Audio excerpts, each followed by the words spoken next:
Let me open this one. All right, this is a link. This was posted by Wrestle Talk, but apparently the quote is from the No Contest Wrestling show. I don't know what it is. Sol Ruca reveals the story behind her WWE ring name and its translation to Sun Girl. Well, that seems to be that kind of fits better than anything if it translates in some goddamn Bavarian language to Sun Girl, because that's what you get when you see her. That's well, she's not a sunny girl. I don't mean like sunny. She's out in the sun on the beach. She's on the beach. She's a girl. Thank you for clarifying that, Jim. But yes, again, well, I wanted to make sure everybody knew. But again, I think the point of the whole thing you'll get here in the quote is it's more about the process behind figuring out the names. But here's the quote from Sol. In NXT, they have us send in 5 first names, 5 last names, and then they will give you a few options based on that. When I was putting in the names... Hold on. 5 first names and 5 last names, and then they'll give you options based on that. What is this, a goddamn word jumble in the New York Times? And you can't just give a first name without a last name, because if you're trying to pick a name, they both go together. And it would make no sense if you have a cool first name that would be cool with a cool last name, but since the last name sucks, the first name makes no sense. Does that make sense? It explains a lot of what we see in NXT, where these people have unnatural names and, you know, Flibberty Gibbet, Fallon this, Drake that, just what ear the fuck? Of corn. So that's the process. Let me finish the quote here. When I was putting in the names, I just wanted something that fit my gimmick, in a sense. I feel like my gimmick is myself. So something that is beachy, a little bit edgy, a little bit different. Sol obviously means sun. And then Ruca is the name of my favorite surf brand. But it also means chick or your girl. So it's like sun lady, sun girl, something like that. A little different. So again, that's how she came up with her name, and let's give her credit. She's one of the people that escaped from NXT with a better name than most. It works and it fits with her. But they just have tons of wrestlers. I don't care what the physique is or what the look is, what the gimmick is. The names poison the well right away, don't they? Well, yeah, because you can't remember these names.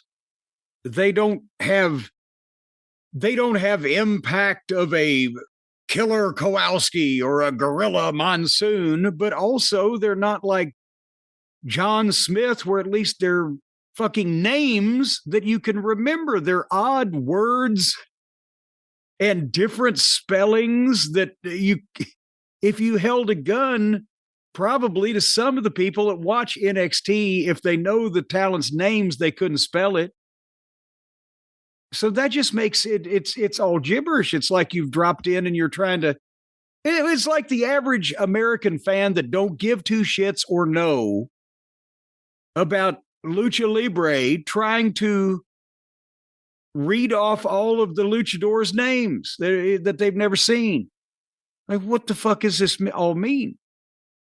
I don't understand why they would do that too, because first of all, it's a really uncreative process if your creative is supposed to be doing anything. And secondly, again, these are not fan-friendly, isn't even the right word. These are not marketing-friendly names in a lot of ways. Memory-friendly or pronunciation-friendly or whatever the fuck. And again, this whole creative and the writer's bullshit. If anybody's getting credit for being a head booker, then God damn it, it's your responsibility. Here's this fucking, if you're the coach of the team, here's the player. Put him in the right position that he's best at playing and give him good plays to fucking run. And let him run the plays, as Dutch Mantel would say. And part of that is you're also the movie director, where you're casting your main talent in your movie. The casting director may be able to fill the people drinking water at the table in the restaurant scene before the mobster comes in and fires the fucking machine gun. But your stars, your De Niro's, are the director is going to pick. And part of that is, what's his fucking character's name? Who is he? What's his gimmick?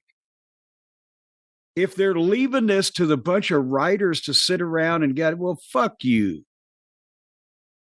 When I booked in the developmental program, we had an OVW, 40 or 50 different guys. I didn't change a lot of people's names because they didn't come to me with outlandish names, or they came to me with something that was already established, that we called the prototype because John Cena was established enough in my mind as what he wanted to be that I let him do his shit. Hey, did you change Chris Candido's last name, or did he already change the T to a D before he got to I changed it because I thought it was Candida. It's like I changed Tammy Fitch. Because with their accents, I thought Candido was a D instead of a T. And when he told me what Tammy's last name was on the phone, I thought he said Fitch instead of Sitch. So, nevertheless. But you didn't say submit a list of 5 first names and 5 last names, and then we'll play mix and match, and we'll come up. How do I want to use this guy? What picture do I want to create into people's minds? That's why Johnny K9. I didn't want Johnny K9. I wanted Bruiser Bedlam. At this point, you're probably not avoiding therapy because of stigma. You're probably avoiding therapy because you've become very...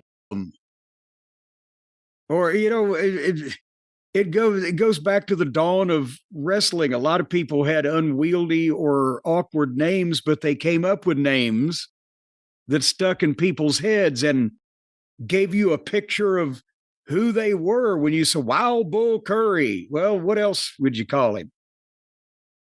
But point being, what I would do is, unless I really wanted to change a person's overall presentation, what's your fucking name? Okay, boom. Well, let's tweak it a little bit, or we'll leave it alone for now because you're just on the card. Later on, we'll change it when you're in the main event, whatever.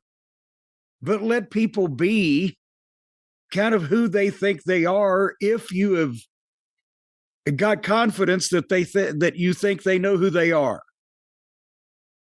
In terms of this process, if I'm a talent and I'm coming up with a list of first names and last names, submitting them to you, and then you're giving me back a list of possible combinations, because obviously I couldn't do that myself, and then collectively we pick from that list and that becomes my name, why don't I co-own that name if I co-created it? Well, that's a good point. And see, I've never been in a conversation like that. It was either the guy told me his name and I liked it, or I said, we got something else we can do, right? But with this, they're admitting there's a collaboration, but at the same time, once that they get the finished product, they want to own the whole thing. Yeah, so that doesn't seem to be fair. I'm trying to think of people in OVW just radically changed the name of, and not coming up. I mean, Bobby Lashley became Blaster Lashley. I don't know if that counts as a big name change. But, you know, it's just... Bobby, again, was just green as grass and just the nicest guy and very intelligent, but had not been in anywhere around this world before. And so he was so fucking strong and dangerous. We had him do simple shit for a while. But yeah, I mean, Nova had been Nova in ECW. And I wasn't going to... Well, still, it was kind of the same thing. Yeah. But then when remember, well, you don't remember because you weren't sitting in the room with me. Fucking Laurinaitis, this is right when we parted. I said, I'm sending the guy from ECW Roadkill. I said, what's his name? Well, his real name is whatever the fuck, I can't remember it. I said, well, you want me to call him? You see, Roadkill's his gimmick. I said, I'm not putting a motherfucker named Roadkill on my television.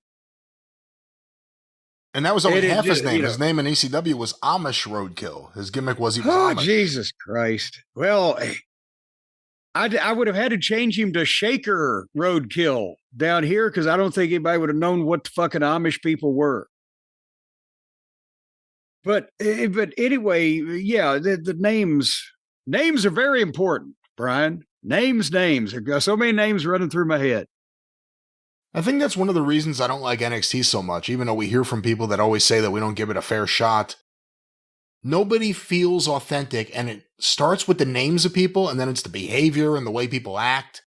Like, no one in their early 20s or mid-20s behaves like any of these people in a bad way, not like in a, over-the-top superstar kind of way. But the names just poison it right away to me. And it's really well, no and that's the thing is, again, a lot of times I've said, a million times, guys can have really rotten ideas about how to present themselves, but most of the time you kind of know who you want to be. And if I would see that, I would suggest ways they could be more like that name with a given person, demonstrate this more or whatever. And if it really sucked or it was a special gimmick or whatever, then obviously we would change everything. But that's as old as wrestling also. That's happened since the dawn of time.